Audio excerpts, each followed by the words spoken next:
Dalam hidup kita, saudara, kalau kita tidak pernah tahu arah mana kita akan pergi, In ons leven, broers en zusters, als wij niet weten waar wij heen zullen gaan, maka kita perlu apa? wat hebben we dan nodig? Petunjuk, Een kompas. aanwijzing, kompas. Apalagi ayo. Wat nog meer? Nah itu dia. Tom-tom. Iya, toh. Navigasiesystem. Navigasi GPS itu tadi. Het navigatiesysteem. Banyak hal dalam perjalanan hidup kita, Er zijn heel veel dingen in onze levenswandel kita tidak tahu kemana kita akan menuju tempat itu. dat wij niet weten waar we heen zullen gaan, die richting. Maka kita perlu petunjuk, kita perlu navigasi. We hebben dus een aanwijzing nodig, navigatie hebben we nodig. Kita buka satu ayat dulu, Daniel pasal yang ke-12. Laten we eerst openslaan een vers Daniel hoofdstuk 12. Ayat 3, maaf, ayat 3. Sorry, vers 3. Daniel 12, ayat yang ketiga. Daniel 12, vers 3. Wie verstandig zijn, het volk van God, zullen stralen als een strak blauwe lucht. En wie de mensen tot gerechtigheid hebben gebracht, zullen schitteren als de sterren voor eeuwig en altijd. Katakan amin. Zeg amen hierop. Menjadi Kristen Om een christen te zijn, tidak sekedar ke gereja. niet alleen maar naar de kerk gaan. Menjadi Kristen tidak hanya sekedar aktif dalam kegiatan gereja. Een christen te zijn is niet alleen maar actief zijn in het werk in de kerk. Hari ini kita mendengar firman ini, saudara. Vandaag horen we het woord, broers en zusters. Sebagai Kristen disebut orang-orang bijaksana atau orang-orang benar dalam ayat ini. In dit vers worden de christenen verstandige mensen genoemd. Yaitu kita ditunggu jutaan-jutaan orang di sekitar kita. Is dat wij gewacht worden door miljoenen mensen om ons heen. Untuk apa mereka tunggu kita? En waarom wachten ze op ons? Mereka menganggap kita navigasi mereka. Want zij beschouwen ons als hun navigatie. Mereka tahu bahwa dalam hidup kita ada petunjuk jalan hidup itu. Zij weten dat in ons leven er een richting is, of een aanwijzing is voor het leven. Kita semua tahu zaman dulu. Wij weten allemaal toen der tijd. Sebelum ada kompas. Voordat ze kompas hebben gevonden. Sebelum ada navigasi yang hebat seperti sekarang. Voordat zij het navigatiesysteem hebben gevonden, zoals nu. Lihat orang Belanda. Weet u, de Nederlanders? Pada abad ke-16, abad yang ke-17 sudah sampai ke Indonesia, sampai ke New Zealand, sampai ke tempat yang jauh. In de 16e eeuw, 17e eeuw zijn ze al naar Indonesië gegaan, Nieuw-Zeeland, naar verre plaatsen. Tadi saya baru SMS seseorang di Jakarta tentang Zeeland. Vandaag heb ik iemand ge-sms'd over Zeeland. Dia belum pernah dengar ada provinsi Zeeland di Belanda, kasihan dia. Hij heeft nog nooit gehoord over de provincie Zeeland in Nederland. Dia orang Ambon, namanya Glenn Fredly, penyanyi itu. Hij is een Ambonees, Glenn Fredly, een zanger. Dia bilang, itu New Zealand. Dia bilang. Hij vroeg aan mij, is dat Nieuw-Zeeland? Saya tanya, berapa kali kamu ke Holland? Ik heb gevraagd, hoe vaak ben je al in Nederland Oh, geweest? sudah sering. Dia bilang. Oh, vaak al. Bagaimana kamu gak tahu Zeeland? Ja, hoe kan je nou niet weten, hè, de provincie Zeeland? Saya cuma tahu New Zealand. Hij zegt, ik weet alleen Nieuw-Zeeland. Saya terangkan sejarahnya. En toen heb ik de geschiedenis uitgelegd. Nah, New Zealand itu ditemukan oleh orang Belanda. Nieuw-Zeeland is ontdekt door de Nederlanders. Ada berapa ratus tahun yang lalu, lama sekali sudah.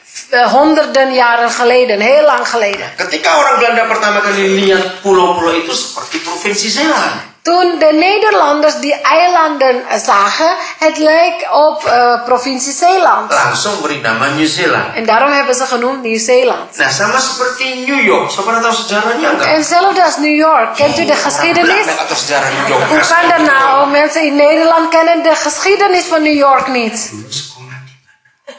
Waar ging u vroeger heen naar school? New York itu namanya dulu Nieuw Amsterdam. New York heette vroeger Nieuw Amsterdam. Nah, mereka orang Belanda menemukan itu. Manhattan itu ditemukan oleh orang Belanda. Ook Manhattan werd ontdekt door de Nederlanders. Nah, kenapa namanya ada Wall Street? En waarom is er een plaats heet Wall Street? Karena orang Belanda buat dam dulu di situ. Want vroeger heeft Nederlanders een dam gebouwd. Tapi orang Amerika nggak bisa sebut dam, wall itu. Maar de Amerikanen konden de dam niet zeggen of niet noemen, dus ze hebben het wall genoemd, het muur.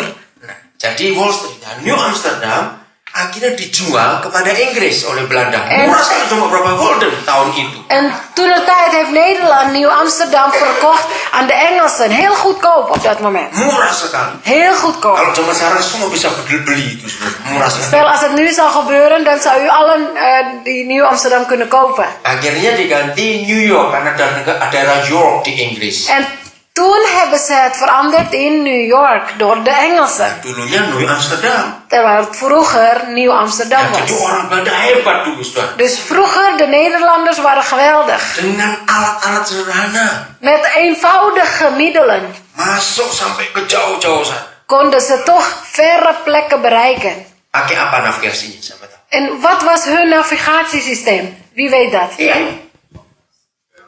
Betul, bintang. Sterren. Nah, ayat ini memberitahu kita. En dit vers laat ons weten, Saudara dan saya yang sudah percaya Tuhan Yesus adalah bintang-bintang itu. u en ik, wij die al in de Heer Jezus geloven, wij zijn die sterren. Sampai hari ini para pelaut kalau mereka sudah rusak navigasinya, Tot en met vandaag de dag, de zeelui, de zeelieden, als hun navigatiesysteem stuk is, maka bintang-bintang itu tetap dipercaya sampai hari ini. dan vertrouwen ze nog steeds op die sterren. Hebat bukan yang Papa buat itu? Geweldig toch, de schepping van de Vader? Apa yang Papa buat nggak pernah bisa rusak. Wat de Vader heeft gemaakt, kan nooit kapot gaan. Yang manusia buat sering rusak. Wat de mensen maken, die gaan vaak kapot. Nah, kita ini bintang-bintang itu. En wij zijn die sterren. Di mana jutaan orang berharap untuk kita tuntun ke arah mana mereka harus pergi. Waar miljoenen mensen op hopen, zodat wij hen begeleiden naar een juiste richting toe. Saudara bisa bayangkan kalau kita bintangnya redup. En nu kunt u zich voorstellen, als onze sterren een beetje uitgedoofd is. Bisa bayangkan?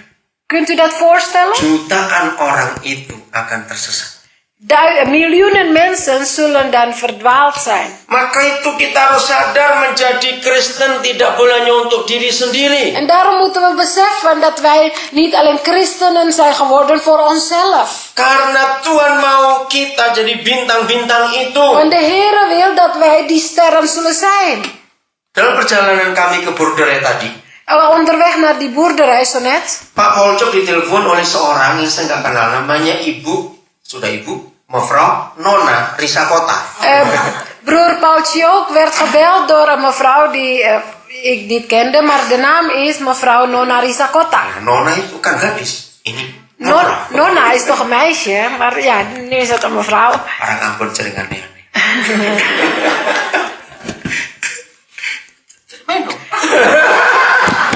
De Ambonezen zijn af en toe vreemde mensen.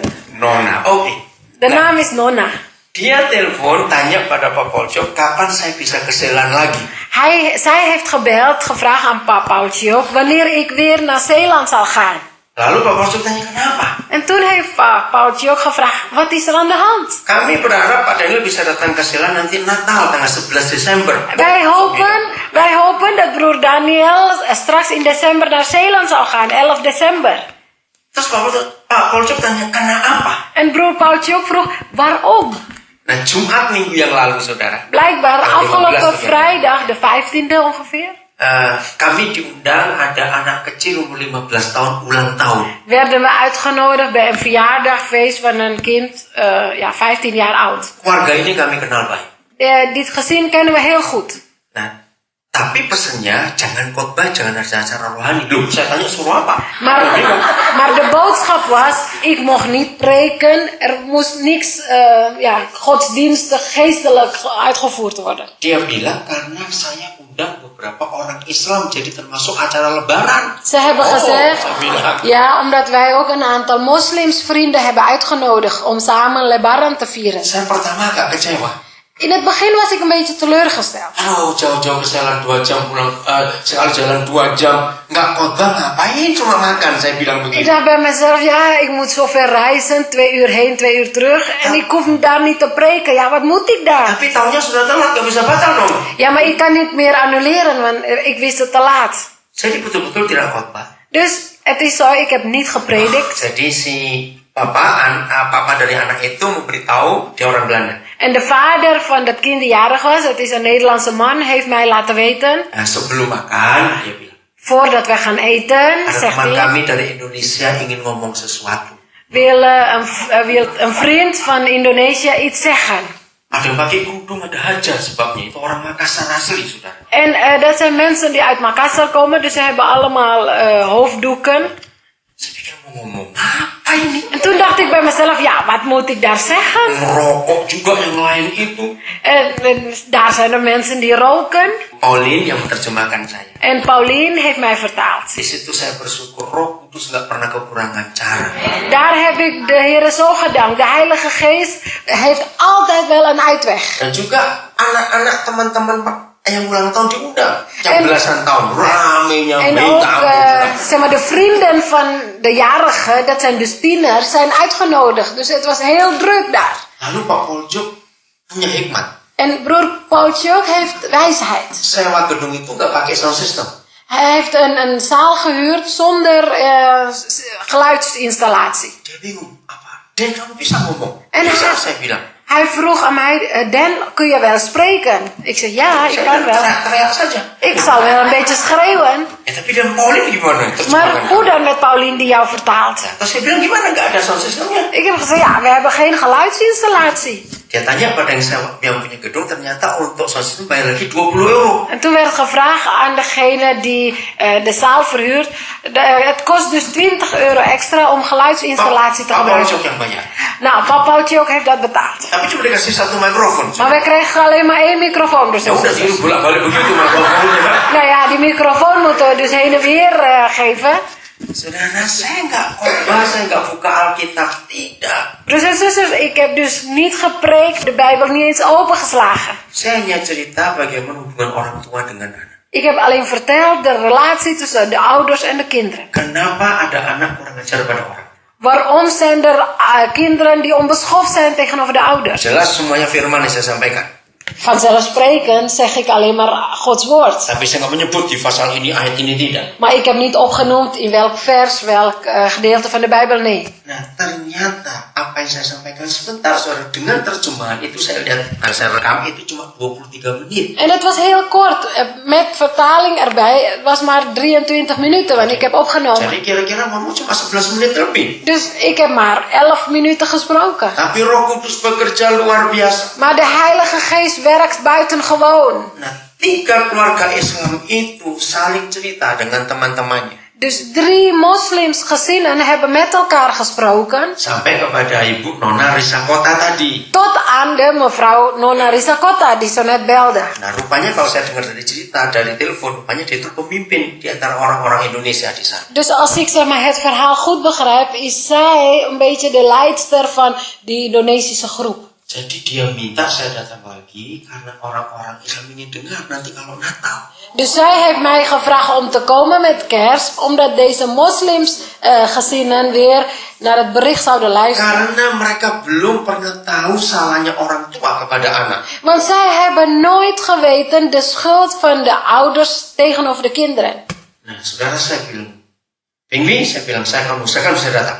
Dus ik heb tegen Paultje ook gezegd, ik zal mijn best doen om te komen. Saudara, kalau kita hidup di dalam Tuhan, Broeders en zusters, wanneer wij in de Here leven, sungguh orang banyak akan melihat cara hidup kita. dan zullen heel veel mensen kijken naar onze levenswijze. Dan kita jadi bintang-bintang itu. En wij zullen dan als sterren schitteren. Nah, siapa pribadi itu yang bisa menuntun kita Wie is die wezen die ons kan leiden? dan mengurapi En kita die ons kan salven? supaya kita pun jadi navigasi buat orang lain? Zodat wij tot navigatiesysteem kunnen fungeren voor anderen. Jawabannya adalah Roh Kudus.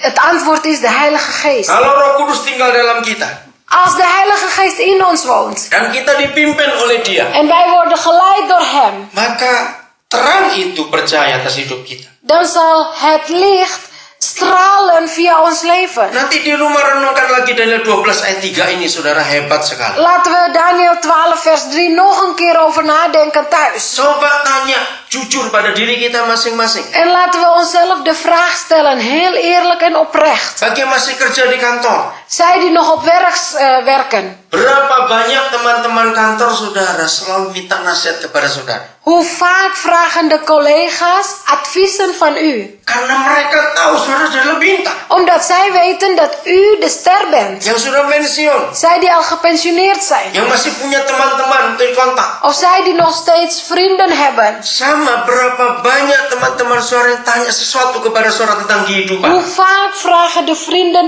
iets aan u over het leven? Saudara, ayat ini kita harus perhatikan. Broers en zusters, dit vers, daar moeten we aandacht aan schenken. Gereja itu bukan cuma kegiatan aktivitasnya saja. De kerk is niet alleen een plaats waar wij onze activiteiten kunnen uitvoeren. Anak-anak yang hadir sore ini, De kinderen die nu aanwezig zijn. kalian masih sekolah. Jullie gaan misschien nog naar school. Berapa banyak teman-teman kalian tanya sesuatu tentang kalian? Hoeveel vrienden van jullie vragen iets aan jullie? Di Indonesia saya mengajar keluarga saudara. In Indonesië geef ik les aan de gezinnen. Untuk membuka pintu rumahnya, ngajak teman-teman anaknya main ke rumah. Om de deuren open te stellen en te vragen aan de vrienden van de kinderen om thuis te spelen. Saya ajari anak-anak, saya minta orang tua ngajari anak-anak mereka. En ik vraag aan de ouders om hun kinderen te leren. Kalau teman-temanmu kamu lihat murung di sekolah sedih, wajahnya susah, Zodat als zij hun vrienden op school verdrietig zien of in moeilijkheden zien. ajak dia atau mereka main ke rumah. Zij moeten die vrienden dan meenemen naar huis toe. Saya berani mengatakan hal ini saudara. En ik durf deze dingen te zeggen, broers en zusters. 90% lebih anak-anak sekolah yang susah di kelas Meer dan 90% van de kinderen die in moeilijkheden zitten op school, in de klas, pasti papa mamanya berantem di rumah. hebben zeker thuis ruzie. De ouders hebben die ruzie maken. Anak-anak akan sangat tidak betah di rumah kalau lihat 2 harimau itu berkelahi terus. Die kinderen zullen zich niet prettig voelen thuis als ze die tijgers elke dag zien ruzie maken. Siapa itu 2 harimau? Wie zijn die tijgers? Ayo ngaku, gak usah malu-malu.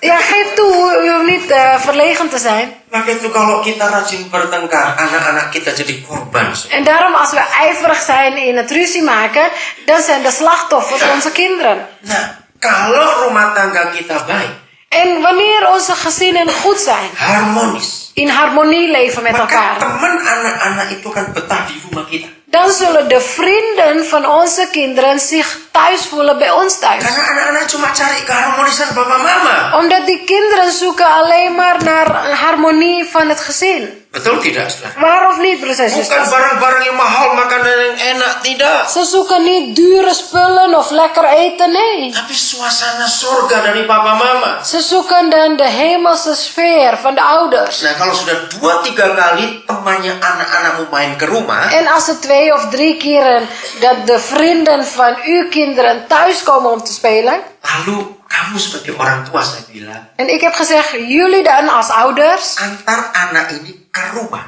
pulang. breng dan die vrienden naar huis toe. Untuk kenalan dengan si papa mamanya anak itu. Om kennis te maken met de ouders van die vrienden. Setelah 2-3 kali kamu ngantar anak-anak En itu, na 2 of 3 keer jullie het kind hebben thuisgebracht, mulai ngomong, kira-kira bagaimana anak kalian kalau di tempat kami? dan moet je met elkaar bespreken, ja, wat vinden jullie als jullie kinderen bij ons spelen? Mengerti tujuannya, saudara? U begrijpt het doel? Supaya kita jadi berkat untuk orang tua itu. Zodat wij tot zegen kunnen zijn voor de ouders van die kinderen. Kita akan menolong masalah rumah tangga mereka. Wij zullen hen helpen in hun gezinsproblemen. Akan saya minta mereka juga, orang tua, jangan segan anak itu suruh nginep di rumah. En ik heb ook gevraagd aan de ouders om wel toe te laten, zodat die vrienden bij hun thuis logeren. Supaya anak-anak itu cerita ke orang tuanya Dan zullen die vrienden vertellen aan hun ouders tentang keluarga ini. over dit gezin. Gampang nggak cari jiwa kalau begitu? Is het makkelijk of niet om zielen te winnen op deze manier? Itulah bintang-bintang En dat zijn dus de sterren. yang mana hidup kita, hidup anak-anak kita dicontoh oleh orang lain. Waar ons leven, het leven van onze kinderen, als voorbeeld worden genomen door anderen. Tadi malam hampir jam 12 lah, kami dapat email dari Indonesia. Gisteravond bijna 12 uur kregen we een e-mail uit Indonesië. Ternyata sampai siang tadi ini begitu banyak email yang masuk. En tot en met vanmiddag kregen we heel veel binnenkomende e-mails. Saya kirim ke Doris, saya kirim ke Yahya juga. Ik heb ook naar Doris en naar Yahya gestuurd. Berapa tahun yang lalu kami menemukan satu anak orang Bugis, orang Islam. Hoeveel jaar geleden hebben we een kind uit, een moslimkind Laki-laki. Gevonden. Ya, Een jongen. Soalnya ternyata ini kena HIV. Broers en zusters, Karena drog. Ya. hij lijdt aan, hij is geïnfecteerd met HIV. Karena dia drug ya. Of vanwege drugsgebruik. Gak ada yang mau terima dia. En niemand wil hem accepteren. Waktu saya pertama kali ketemu, baunya luar biasa. Toen ik hem voor het eerst ontmoette, hij stonk heel erg. Saya cari dari mana bau anak ini. En toen heb ik gezocht, hoe kan hij nou zo stinken? Ternyata dari kupingnya, saudara. Oh, blijkbaar Kupingnya. uit zijn oren, broers en zusters. Zijn oren zijn helemaal ontstoken. Bau sekali. En het stinkt enorm. Saya bawa dia ke dokter. Ik heb hem meegenomen naar de dokter. Saya rawat dia baik-baik. Ik heb goed voor hem gezorgd. Nah, akhirnya dia sembuh dan dia bisa punya pelayanan untuk anak-anak jalanan di Jakarta. En nu hij is genezen en hij heeft bediening voor de straatkinderen in Jakarta. Sekarang dia buka sekolah untuk sekian ratus anak dari jam 9 pagi sampai jam 9 malam. En nu opent hij een school voor honderden kinderen vanaf 9 uur 's ochtends tot 9 uur 's avonds. Ya, dia buka namanya Home. En hij heeft een school geopend genaamd Home. Kami sewa, saya bayar rumah itu kontrak itu. En wij bekostigen de huur daarvan. Saya tanya kenapa aku mau pilih nama Home. En ik heb gevraagd, waarom heb jij dat Home genoemd? Karena dia Thuis. sering dengar saya khotbah tentang bedanya house dan home. Want hij heeft vaak gehoord ik preken over het verschil van huis en thuis. Saudara, di situ dia dirikan sekolah ini. En daarom, broers en zusters, heeft hij een school opgericht. Banyak di internet, dia pakai nama Dewa Klasik Alexander. Hij heeft het heel vaak gebruikt via internet. Zijn naam is Dewa Klassiek Alexander. Nah, selama ini dia cuma nulis tentang cerita-cerita kehidupan dan masuk di Kompas. En tot nu toe schrijft hij alleen maar over de gebeurtenissen in zijn leven en wordt geplaatst op Indonesische krant.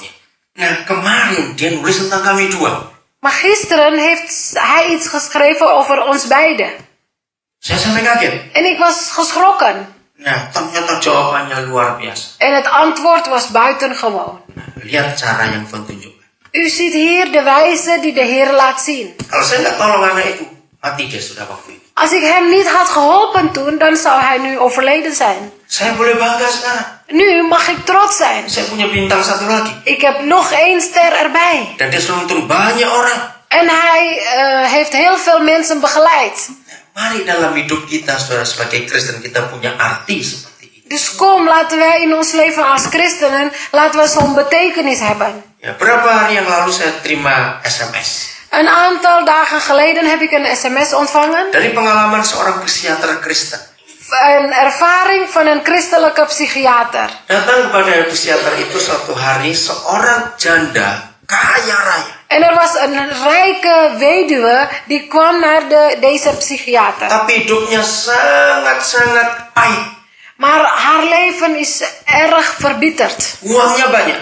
Zij heeft heel veel geld. Dia bilang, aku kesini kalau bila aku ingin mati saja. Zij heeft gezegd, nu ik hier kom, dan wil ik het liefst sterven. Kenapa nyonya ingin mati? En waarom wilt u doodgaan? Dia cerita, percuma aku hidup, aku ini kaya tapi aku gak bisa bahagia. En toen heeft ze verteld, ja, waarom leef ik? Ik ben heel rijk, maar ik kan niet gelukkig zijn. Buat aku keluar negeri itu hal yang mudah, bisa berapa kali setahun. Voor mij naar het buitenland is heel gemakkelijk, kan een aantal keer per jaar. Tapi aku kecewa dengan hidup ini. Maar ik ben erg teleurgesteld met dit leven. Di tempat praktek psikiater itu ada seorang pembantu yang suka bersihin kantor namanya Ibu Ratna. En op die plek waar deze psychiater zijn praktijk houdt, is er een schoonmaakster genaamd Ratna. Nah, umurnya hampir 50 tahun. En zij is bijna ongeveer 50 jaar. Lalu psikiater ini panggil Ibu Ratna itu untuk cerita kepada nyonya kaya ini. En de psychiater heeft deze mevrouw Ratna geroepen om haar verhaal te doen aan deze rijke weduwe. Dia cerita 7 tahun yang lalu. En zij heeft verteld, 7 jaar geleden. Suami saya sakit sampai meninggal karena kami miskin, gak punya uang untuk berobat. Mijn man werd ziek en hij is nu overleden omdat wij geen geld hadden om naar het ziekenhuis te gaan. Anak kami satu-satunya setelah 3 bulan bapaknya meninggal ditabrak mobil dan dia mati. Ons enige kind, 3 maanden nadat de vader was overleden, werd hij aangereden en ook gestorven. Saya marah dengan Tuhan. Ik was boos op de Heer. Kenapa Tuhan biarkan ini terjadi? Waarom laat de Heer dit toe? Kenapa saya nggak mati saja? Waarom ga ik dan niet zelf ook dood? Berminggu-minggu kemudian, Maar weken daarna, saya masih marah dan kecewa dalam hidup. ik was nog steeds boos en teleurgesteld in mijn leven. Hari itu hujan. Op die dag regende het. Terus saya dengar suara anak kucing di depan rumah. En ik hoorde voor het huis een stem van een poes, van een kat. Saya pikir, apa urusannya saya dengan kucing itu? Toen dacht ik bij mezelf, wat is het verband tussen mij en die kat? Tapi sepertinya dia tuh minta masuk karena lama nggak pergi-pergi dari pintu rumah saya. Maar het leek alsof die kat naar binnen wilde komen, want hij bleef maar daar. Akhirnya saya buka pintu. Dus ik heb de deur geopend. Ternyata anak kucing masih kecil masuk, basah kuyup dia. En die kat die wilde dus naar binnen en die was helemaal doorwekt, was helemaal nat. Ketika saya lagi mau ambil lap untuk dia, En toen ik een doek wilde pakken voor hem, tiba-tiba dia mengelilingi kaki saya dengan nempelkan badannya. gaat hij dus zeg maar plakken aan mijn been. Bu Ratna bilang begini. En mevrouw Ratna heeft zo gezegd. Sejak kematian suami dan anak saya, Sinds het overlijden van mijn man en mijn kind, hati saya dingin, tidak punya perasaan lagi. was mijn hart heel erg kil. Ik had geen gevoel meer. Tapi ketika kucing itu nyentuh kaki saya, Maar op het moment dat die kat bleef plakken aan mijn dan been dia jilat di kaki saya, en hij likte mijn been, ada sesuatu yang muncul di hati saya, was er iets wat in mijn hart opkwam. yang sudah hilang selama ini. Iets wat al weg was. Kalau kucing saja bisa berterima kasih seperti itu. Als zelfs een kat zo dankbaar kan zijn. Padahal saya belum beri dia minum, belum apa-apa, saya cuma ngajak dia masuk. Terwijl ik nog niet eens drinken hebben gegeven aan die kat. Ik heb alleen maar de deur geopend om binnen te komen. Kenapa saya nggak cari orang yang lebih susah dari saya? Waarom zoek ik dan niet mensen die nog moeilijker hebben dan ik? Nah, malam itu dia punya teman pertama setelah suami dan anaknya meninggal. Die avond heeft zij dus de eerste vriend gevonden na het overlijden van de man en een Ya, kind. si kucing kecil tadi. Ja, die kat net. Besok dia mulai cari orang. De volgende dag ging zij op zoek naar mensen. Dia cari orang yang susah, apa yang dia bisa beri, dia beri.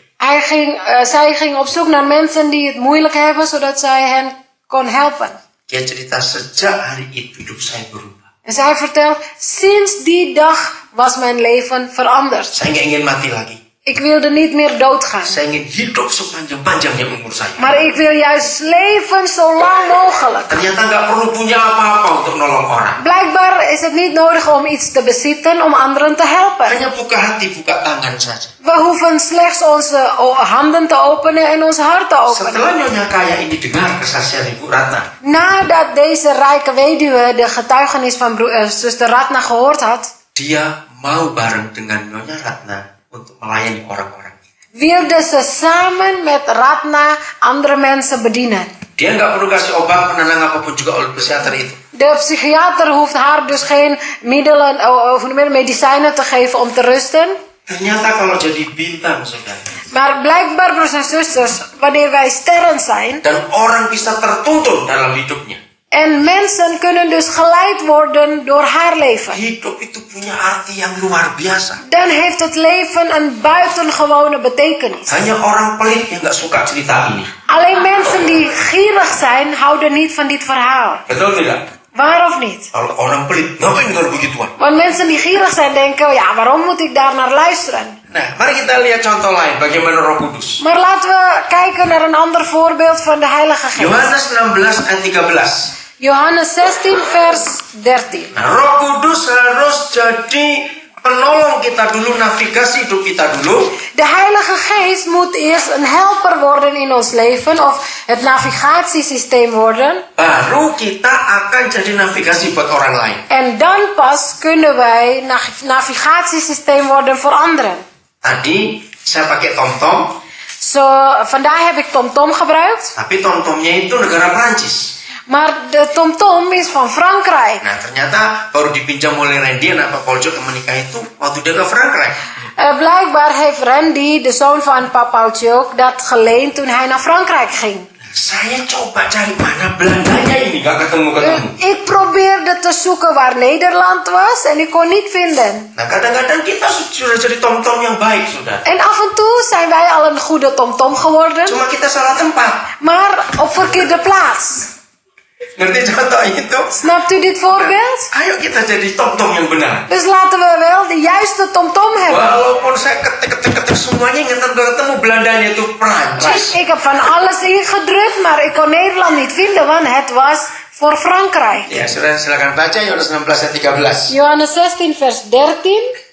Maar als de Heilige Geest komt, zal Hij u de weg wijzen naar de volledige waarheid. Ya, oke, seluruh kebenaran. Terus, Wat Hij u zal zeggen, heeft Hij niet uit zichzelf, maar Hij geeft door wat Hij hoort. ya, dia taat pada Bapa di surga. bukan Hij is ngomong gehoorzaam aan de God de Vader. sendiri. Terus yang kedua, apa fungsinya? Hij zal vertellen wat er in de toekomst gaat gebeuren. Door u te vertellen wat Hij van mij hoort, zal Hij mij groot maken. Katakan amin. Zeg amen daarop. Roh Kudus itu akan memberitakan kepada kita De Heilige Geest zal ons laten weten yang akan datang, iets wat in de toekomst ligt, yang belum kita tahu. die wij nog niet weten. Nah, sama seperti banyak kita, kalau kita pergi ke suatu tempat kita tidak tahu, kita perlu navigasi, kita perlu petunjuk. Hetzelfde als ons. Wanneer wij naar een plaats toe gaan, hebben wij een navigatiesysteem nodig, hebben we een aanwijzing nodig. Roh Kudus ini pribadi yang tahu di masa depan itu apa. En de Heilige Geest is de persoon die weet wat er in de toekomst ligt. Nah, kalau kita mendengarkan dia, sekarang kita nggak akan tersesat. En als wij naar hem luisteren en horen, dan zullen we niet verdwalen. Ingat, menjadi Kristen itu seperti orang berjalan. Broers en zusters, een christen zijnde is als een man die loopt. Ingat hari Minggu kemarin, Weet u nog? Het woord van afgelopen zondag, waar ging het over? Pas lupa baru 6 hari ya. U moet niet vergeten, het is slechts 6 dagen geleden. Tidak boleh lihat catatan, tidak boleh. Kijk niet naar de notitie. Masih ingat kata wandelen? Weet u nog het woord wandelen? Iya. Jadi Roh Kudus itu akan menuntun kita berjalan. Dus de Heilige Geest zal ons leiden om te wandelen. Bersama dengan Bapa di surga. Samen met de Hemelse Vader. Nah, seringkali kita ini goblok tapi sok pintar. Vaak zijn we dom, maar we doen alsof wij het weten. Contoh. Een voorbeeld daarvan. Karena kita berjalan tuh dalam hidup ini sebagai orang Kristen kita berjalan terus. Want als christen zijn, dan zijn we altijd op reis en Jadi altijd aan het wandelen. kita harus terus lihat petunjuk. Dus wij moeten ten alle tijden de aanwijzingen volgen. Di antara semua negara yang saya pernah kunjungi, cuma Belanda yang senang bongkar jalan. Begitu Indonesia ketularan, bongkar jalan terus. Van alle landen die ik ooit heb bezocht, is Nederland een van de weinigen die ervan houdt om de wegen telkens open te breken. Betul nggak, saudara? Waar of niet, broers en Ingat zusters? saya dari tahun 85 pertama saya ke Belanda. Het eerste keer toen ik in Nederland kwam, dat was in 1985. Nggak pernah ada jalan yang nggak pernah betul diperbaiki, bongkar terus. Zij zijn altijd bezig met de wegwerkzaamheden. De weg worden opengebroken Jangan enzovoort. tersinggung orang Belanda, harus minta maaf. U moet niet gekwetst zijn, sorry daarvoor. Apalagi kota-kota kecil, Rotterdam, Amsterdam, Delft, Den Haag, aduh dibongkar terus itu. Helemaal in sommige steden, Rotterdam, Delft, Amsterdam, de wegen daar worden elke keer opengebroken. Nah, di dalam semua perbaikan jalan ada satu tanda yang penting. En in alle wegwerkzaamheden is er een belangrijke aanwijzing. Apa itu? Een belangrijke teken. En wat is Apa dat? itu namanya? Iya begini. Omleiding. Omleiding. Iya. Detour dalam bahasa internasional. Wegomleiding. Nah, kalau ada tanda omleiding, Dus als er een teken is dat de weg omgeleid wordt, di banyak negara saya mempelajari itu, saudara, detournya. in heel veel landen heb ik dat geleerd, broers en zusters. Dalam bahasa Jermannya Umleitung. Ja, in het Duitsland is omleiding. Omleitung. Ja, omleitung. In het Nederlands Ya. omleiding. Ja. Nah, saudara, kalau kita tahu tanda itu, Broers en zusters, als wij deze teken kennen, jangan melawan. dan moeten we niet tegenspreken. Jangan bilang begini, 34 tahun saya itu jalan ke situ, kenapa suruh belok lagi? Dan moet u niet zeggen, 34 jaar lang heb ik deze weg genomen, dan ga ik niet een andere weg nemen. Ayo, ngelawan atau nurut? Gaat u dan tegenspreken of gaat u dat gewoon volgen? Jawab, nurut atau ngelawan? Geef nog een Cepat. antwoord. Jangan ngelawan. Dan moet u niet tegenspreken. Kalau ngelawan jadi apa? Want als u tegenspreekt, wat gaat er Jangan gebeuren? masuk got, nanti masuk lubang di situ. Dan gaat u in het gat vallen.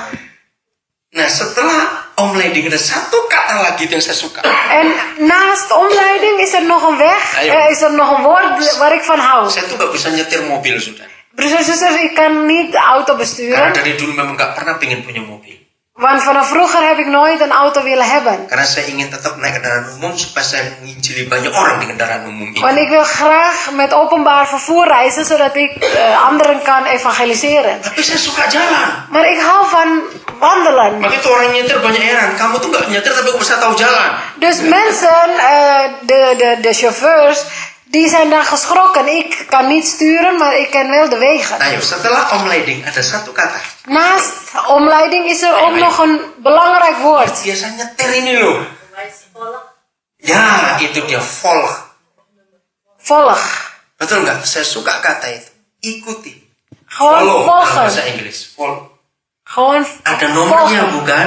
Want er is dus ook een nummer erbij. Ayo, nurut atau ngelawan? Gaat u dat gewoon volgen of gaat u daar tegenin? Ayo, jujur, nurut atau ngelawan? Wees eerlijk, gaat u dat gewoon volgen of tegenspreken? Seringkali volgnya jauh atau sering pendek. Want vaak moet u heel Nggak veel tahu ini volgen. kemana itu sudah volg ini terus. Dan weet u niet waar u heen gaat, maar u moet toch volgen. Satu tanda volg hilang, kita bingung sudah mau kemana ini. Als we één volgteken kwijtraken, dan raken we in de war. Weten we niet meer waar we heen moeten. Roh Kudus itu navigasi hidup kita. De Heilige Geest is het navigatiesysteem van ons leven. Ikuti, sudah. Gewoon volgen, broers en zusters. Di Indonesia saya adalah pendeta yang agak aneh. In Indonesië ben ik best wel een vreemde predikant. Anehnya begini, Waarom vreemd? saya itu tidak pernah bisa buat jadwal yang jauh ke depan, saya nggak bisa. Ik kan nooit een rooster maken ver van tevoren. Jadi gereja-gereja besar nggak bisa ngundang saya karena mereka harus undang 6 bulan di muka, setahun di muka. Wah, saya nggak bisa begitu. Dus grote kerken kunnen mij nooit uitnodigen, want ze moeten 6 maanden van tevoren al een afspraak hebben. En dat kan ik niet. Karena saya mau dipimpin Roh Kudus. Want ik wil geleid worden door de Heilige Saya Geest. berkata saya bukan pendeta undangan. Ik zeg, ik ben niet een predikant op uitnodiging. Jadi kalau diundang datang tidak. Dus wanneer ik een uitnodiging krijg, dat ik dan kom, nee. Seperti contoh, Zeeland minta tanggal 11 Desember. Het voorbeeld is Zeeland. Die vraagt mij op 11 december. Jadi saya cuma nunggu yang Tuhan suruh di mana saya melayani. Dus ik wacht alleen totdat de Heer mij opdraagt om daar te dienen. Maka itu semua yang saya layani nggak pernah bisa bayar uang tiket. Bukan mereka minta saya ngomong. En daarom mensen die ik dien, ze kunnen mijn ticketkosten niet betalen. Want ja, zij nodigen mij niet uit. Ik kom. Termasuk Zeeland yang minta. Mereka tahu mereka nggak akan bayar uang tiket saya. Zelf mensen uit Zeeland, zij zullen mijn ticket niet betalen. Maka itu buat saya bukan uang masalah, saudara. Dus voor mij, broers en zusters, geld speelt geen rol. Kalau Roh Kudus nyuruh saya akan berangkat. Als de Heilige Geest mij opdraagt, dan zal ik vertrekken. Sudah 30 tahun lebih saya hidup seperti ini. Al meer dan 30 jaar lang leef ik op deze manier. Dan Roh Kudus bisa dipercaya luar biasa. En de Heilige Geest is zo betrouwbaar, buitengewoon betrouwbaar. Senin yang lalu Afgelopen maandag, bersama Paul Jok kami ke Barendrecht samen met broeder Paul Tjok, zijn wij naar Barendrecht gegaan. mengunjungi mamanya. Om zijn moeder op te zoeken. Nah, terus dia mampir ke pabrik tahu. En, Karena kami dua suka tahu. en toen zijn we langs een tahu-fabriek geweest, want we houden van tahu. Masih pilih Cina ini hebat juga. En ik dacht van, nou, deze Chinezen zijn ook geweldig. Nah, waktu Pak Paul milih tahu, Toen broer Paul tahu uitkoos, Roh Kudus itu tunjukkan saya suruh beli yang panjang-panjang. de Heilige Geest heeft mij aangewezen om die lange stukken te kopen. Jadi yang sudah digoreng itu, yang panjang-panjang ya. Dus die al voorgebakken zijn. Ya saya nurut saja. Ja, ik hoef alleen maar te volgen. Lalu Pak Paul bilang, untuk apa?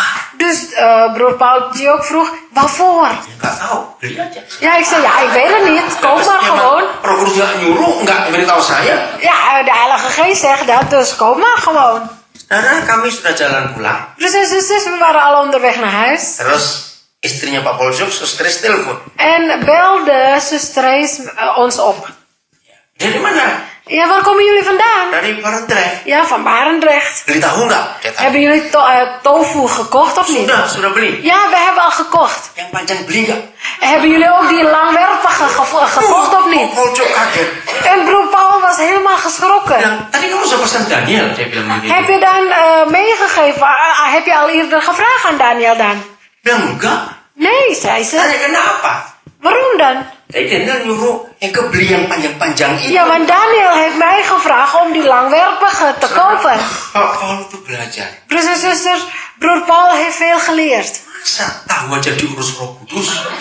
Hoe kan het nou dat zelfs om tahu dat de Heilige Geest daarmee bemoeit? Macam-macam dia urus, saudara. Hij bemoeit met heel veel zaken, broers en Roh zusters. Kudus itu mengajar kita, menuntun kita ke segala hal, katakan amin. De Heilige Geest leert ons, leidt ons naar heel veel dingen. Pertama kali kami diundang ke Brasil, De eerste keer dat we uitgenodigd waren naar Brazilië, kami bingung, lewat mana paling dekat dari Indonesia, kan semuanya jauh. we waren een beetje paniekerig. Op welke weg moesten we nemen naar Brazilië? Want alle wegen zijn ver. Juga mereka nggak bayarin, mereka mau kami datang saja. Zij hebben ons ook niet betaald. Ze wilden alleen dat wij zouden komen. Ternyata jalan paling pendek lewat Belanda. En de kortste weg is via Nederland. Ya udah sekalian pelayanan di Belanda, baru kami ke Brasil. Ja, dan ga ik ook in Nederland bedienen. En dan naar Brazilië. 3 hari sebelum kami berangkat, saudara. 3 dagen voordat we vertrokken, broers en zusters. Roh Kudus dorong saya, kamu bawa tempe, bawa tempe. De Heilige Geest heeft tegen mij gezegd dat ik tempeh moest meenemen. Karena saya tuh kenal betul navigasi itu, saudara. Want broers en zusters, ik ken heel goed dat navigatiesysteem. Kembali Paulus bingung, ngapain ke Brasil bawa tempe? En Paul Tjok was verbaasd, waarom moest ik nou tempeh meenemen naar Brazilië? Jadi saya beli ke toko Dus tempe. ik ben naar de winkel gegaan, ik heb tempeh gekocht. Saya tanya Roh Kudus, saya harus bawa berapa banyak tempe? Ik heb vroeg aan de Heilige Geest, hoeveel tempeh moet ik meenemen? Jangan kaget, 25, saudara. Broers en zusters, 25 stukken. Vreemd toch? Saya taat, bawa saja. Ik gehoorzaamde, ik kocht gewoon tempeh. Saudara, banyak orang Indonesia di Brasil. Broers en zusters, er zijn heel veel Indonesiërs in Brazilië. Waktu tahun 59, ketika pemerintah Indonesia lagi gila ngusir semua orang Tionghoa, In 1959, toen de Indonesische regering de Chinezen wegstuurde, maka banyak yang pulang ke Tiongkok, bukan tahun itu. waren er heel veel mensen teruggegaan naar China. Tapi yang Holland spreken ini nggak mungkin pulang ke Tiongkok. Maar de Hollands sprekenden, die konden niet naar China gaan. Nah, waktu itu hanya Brasil negara yang terbuka tanpa visa boleh masuk. En op dat moment was Brazilië het enige land dat je binnen kon komen zonder visum. Akhirnya banyak orang Indonesia ke sana. En uiteindelijk waren er heel veel Indonesiërs die daarheen gingen. Nah, waktu kami datang bawa tempe, wah, mereka senangnya luar biasa. En toen we daar aankwamen met tempeh, waren ze buitengewoon verblijd. Karena puluhan tahun gak pernah makan tempe. Want tientallen jaar lang hebben ze geen tempeh gegeten. Nah, kami nginep di rumah orang Semarang. En we hebben gelogeerd in een huis van iemand uit Semarang. Terus dia punya kenalan En hij heeft weer een kennis yang sangat benci Kristen. die christenhater is. Tapi kenalan ini kangen tempe. Maar deze kennis verlangde zo erg naar tempeh. Jadi dia telepon, hey ada tempe, kamu datang. Dus werd gebeld, hey, ik heb hier tempeh, wil je komen? Saudara, saya menangis di situ lihat navigasi. Broers en zusters, ik moest daar huilen om dit navigatiesysteem te zien. Kalau nggak bawa tempe orang itu nggak datang. Als ik geen tempeh had meegenomen, zou die persoon het niet komen. Karena dia benci Kristen. Want hij haat christenen. Nah, lihat itu. Broers en zusters, u ziet het hier. Bawa tempe. Ik heb tempeh meegenomen. Luar biasa. Buitengewoon. Oh, saya bisa cerita banyak soal Roh Kudus itu navigasi yang Oh, ik kan zoveel verhalen vertellen over hoe geweldig Heilige Geest is als Ikuti navigatiesysteem. apa yang dia mau. Volg gewoon wat hij wilt. Kisah Rasul 16. Handelingen 16. Bagaimana pengalaman Paulus sekarang? Wat de ervaring was van Paulus. Di antara 28 pasal kisah para rasul, saudara, Tussen 28 hoofdstukken van Handelingen maka kisah Rasul 16 ini pasal yang paling saya sering baca, sering ajarkan kepada banyak orang. is Handelingen hoofdstuk 16 het meest. Lebih banyak, ya, Is paling sering. een hoofdstuk waar ik heel veel over spreek of les over geef. Kenapa? En waarom? Karena pasal 16 ini sejarah Injil pertama kali masuk Eropa. Dit hoofdstuk 16 is de geschiedenis wanneer het evangelie voor het eerst in Europa kwam. Nah, saudara bisa bayangkan kalau hari itu Paulus tidak taat pada navigasi Roh Kudus. Kunt u zich voorstellen als Paulus op dat moment niet gehoorzaamd was aan de Heilige Geest? Injil akan telat masuk Eropa. Dan zou het evangelie te laat Europa binnenkomen. Dan lihat sejarah Injil. Maar kijk de geschiedenis van het evangelie. Tidak ada gereja gereja di Eropa pada abad-abad yang lalu ngirim banyak misionaris juga. Er zijn geen kerken in Europa die heel Di veel... dunia. Gereja di dunia. Er zijn geen kerken in de wereld die heel veel missionarissen hebben gestuurd. Seperti gereja Eropa yang paling bagus. Zoals de kerken hier in Europa. Ini ayatnya. En dit is het vers. Menarik sekali. Erg aantrekkelijk. Mulai 4, saudara baca. Laten we beginnen van vers 4.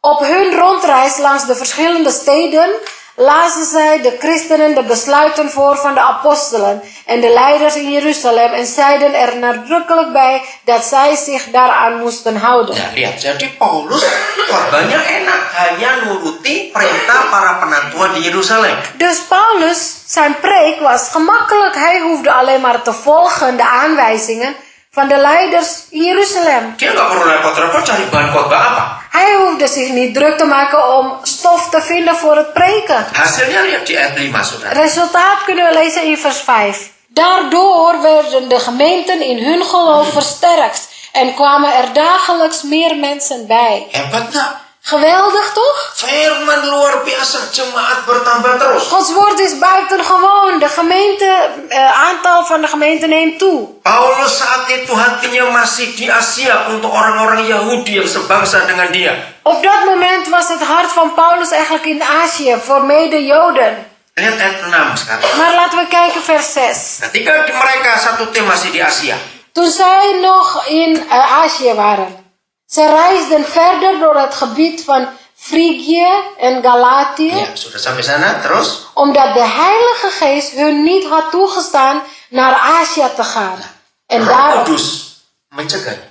de Heilige Geest heeft het voorkomen. Navigasi berkata, jangan ke Asia. Het navigatiesysteem zei, niet naar Azië gaan. Anak-anak muda, kalian taat pada Roh Kudus. Jongeren, wees gehoorzaam aan de Heilige Geest. Tunggu, Tuhan akan bicara navigasimu, bicara siapa jodohmu. Wacht, de Heilige Geest zal tot je spreken wie jouw levenspartner wordt. Sudah banyak kerusakan pernikahan, bukan? Maar er zijn al zoveel huwelijken die kapot zijn gegaan. Menurut kalian, saya masih lihat ada yang kecil-kecil di sini. Joshua umur berapa kamu?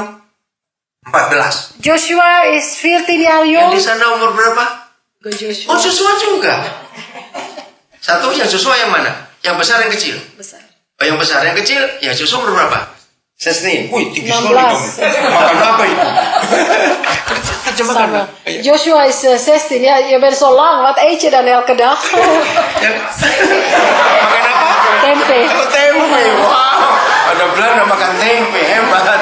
Nederlanders die tempe eten. Lalu Geweldig. adik, umur berapa? En Samuel? 12. Oke.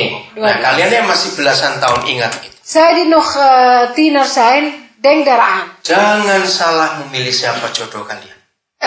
Jullie moeten niet een fout maken in het kiezen van je levenspartner. Roh Kudus pun akan memberitahu siapa jodoh kalian. Ook daarin zal de Heilige Geest laten weten wie jullie levenspartner zijn. Beritahu anak-anak kita yang gak ikut hari ini, saudara. Laat weten aan de kinderen die niet meekomen. Perlu taat pada Roh Kudus. Het is noodzakelijk om de Heilige Geest te Mata gehoorzamen. kita sering salah.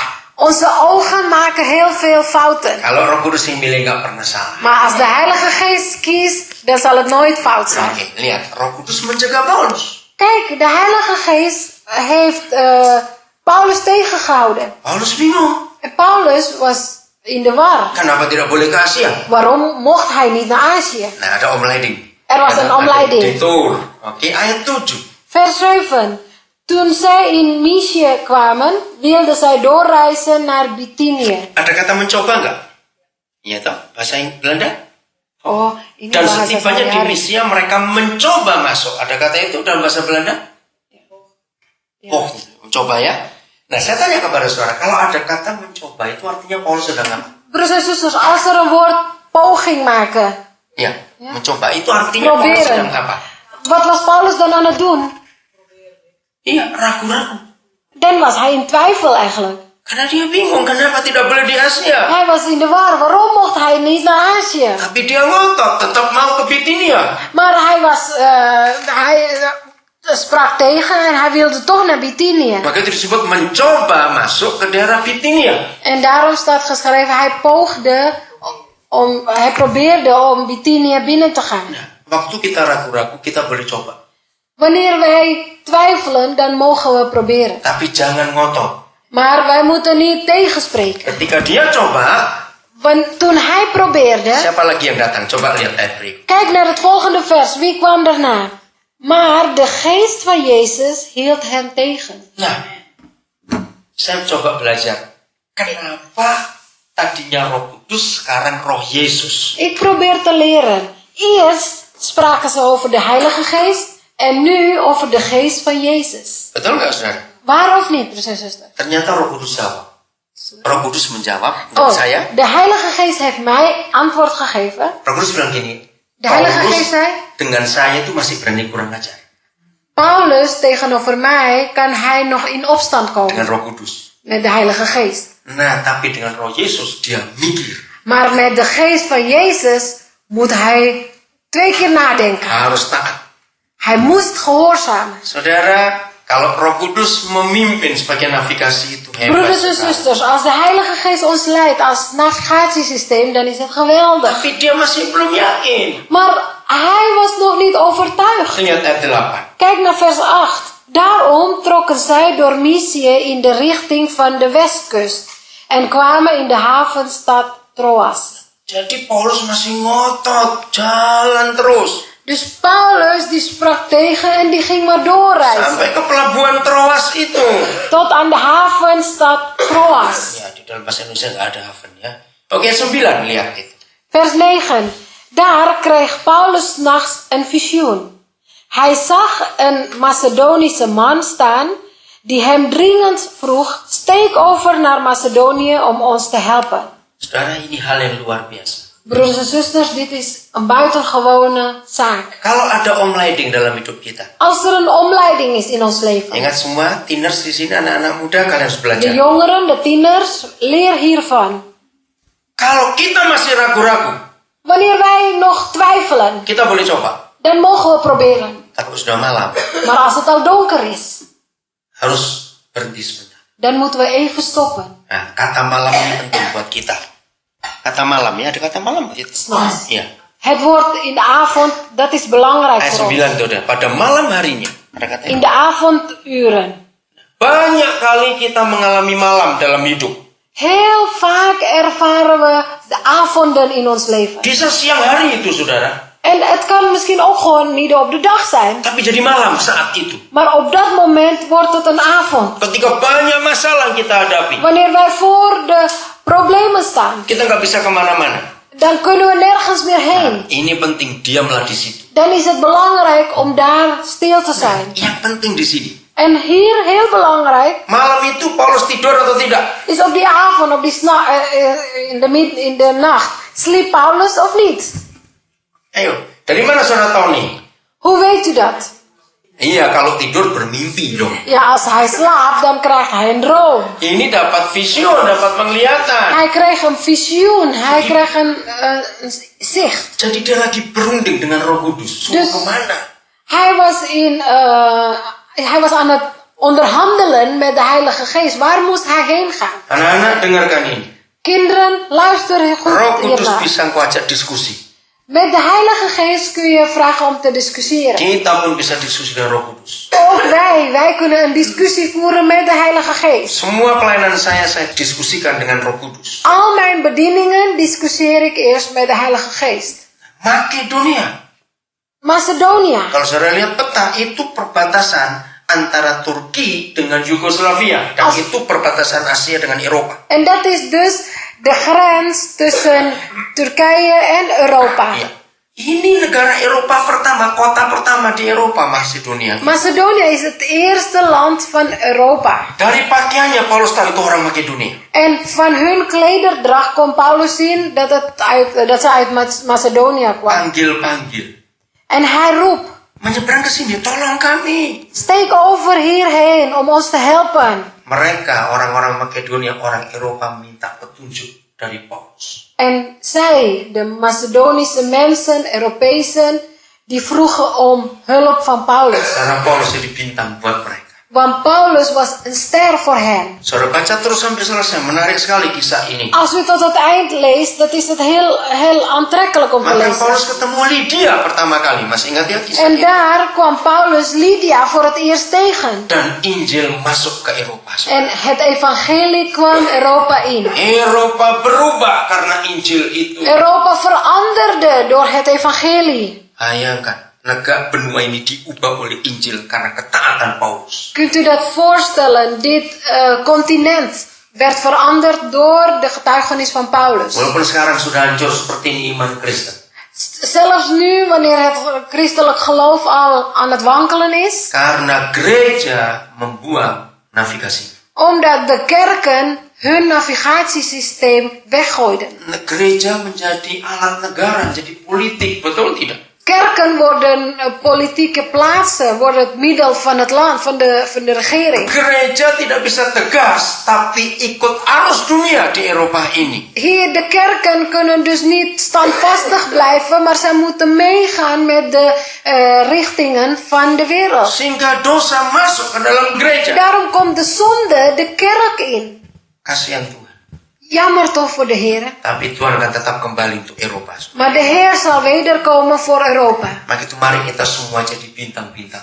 En daarom laten we allen sterren worden. Maka itu sekali lagi dengan kalimat-kalimat ini.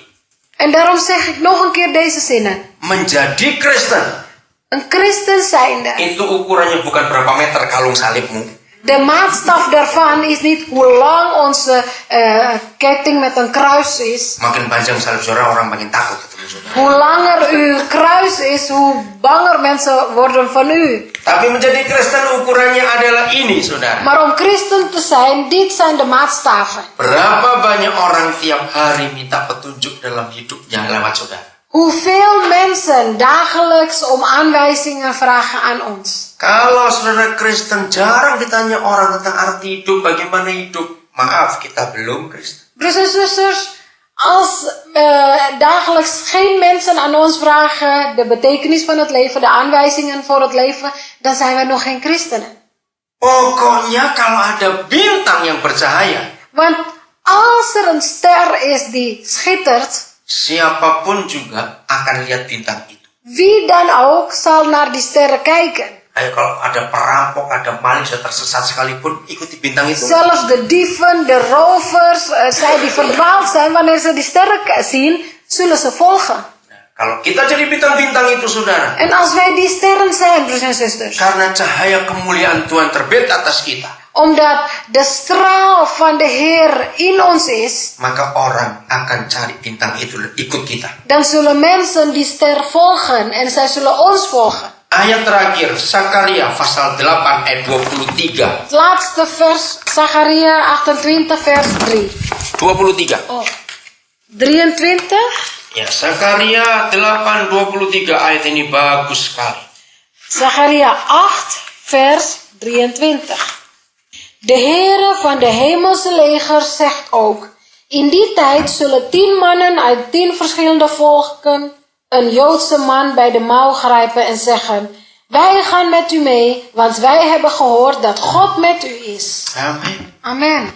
Ganti kata orang Kristen Joden dengan kata orang Kristen. Verander de woord Joden met christenen. Bacakan Sarah. De Heere van de hemelse leger zegt ook, in die tijd zullen 10 mannen uit 10 verschillende volken christenen bij de mouw grijpen en zeggen, wij gaan met u mee, want wij hebben gehoord dat God met u is.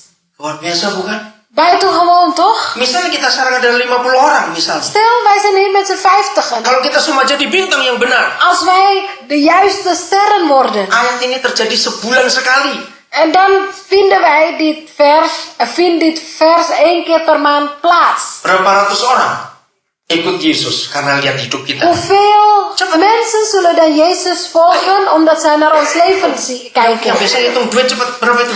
Zij die vaak geld tellen. Ayo 50 orang, 1 orang 10, 1 bulan 1 kali, 1 bulan berapa ratus? 50 mensen, 10 per persoon. Berapa? Hoeveel dan? Hoeveel 100? Berapa sekali ya? 50 kali 10 berapa? 50 keer 10, hoeveel? 500 sebulan sekali. 500 keer per maand. Ini baru yang di Flevoland kelompok kecil ini saja. Dit is alleen maar hier in Flevoland.